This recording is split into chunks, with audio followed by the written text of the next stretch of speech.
बिस्मिल्लाहिर्रहमानिर्रहीम। अस्सलाम वालेकुम। मैं हूं वकील शहजाद और आप देख रहे हैं FSP के ट्रेंड्स। कुल्लुश उस्मान किस्त नंबर 120 एनालिसिस 2 के साथ आपकी खिदमत में हाजिर हैं।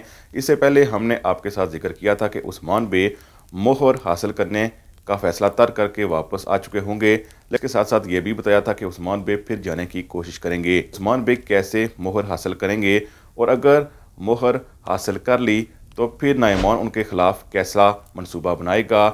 दूसरी तरफ नाइमान ने ओरहान के इलाज के लिए उसे अपनी करारगाह पर मदऊ किया है और ओरहान वहां पहुंच चुका है। नाइमान ओरहान के जरिए कौन सा मनसूबा बना रहा है, आज के हमारे मौज़ूआत यही रहेंगे। लेकिन वीडियो शुरू करने से पहले आपसे गुजारिश है कि अगर आपने FSP के ट्रेंड्स को सब्सक्राइब नहीं किया तो ज़रूर सब्सक्राइब कर लें। इससे पहली वीडियो में हम आपको बता चुके हैं कि सगोत या फिर येनी शहर पर एक बड़ा हमला होगा, लेकिन वो हमला नाकाम बना दिया जाएगा। इसके बाद हमारे ख्याल में उस्मान बे मोहर हासिल करने के लिए एक बार फिर तगो-दो करेंगे और मुमकिन है कि उस्मान बे नाइमान के भाई के पास जाएं और उसे यही कहें कि अब चूँकि उस्मान बे नाइमान का साथ देने लगे हैं, इसीलिए नाइमान ने ही कुछ मालूमात देने के लिए उन्हें वहां भेजा है। यानी वो डायरेक्ट नाइमान के भाई से इस बारे में बात ना करें कि मोहर हासिल करने के लिए आए हैं, लेकिन हमारे ख्याल में उस्मान बे अगर वहां जाते हैं तो फिर इनडायरेक्टली मोहर को हासिल करने में कामयाब रहेंगे और वापस मोहर लेकर आ जाएंगे।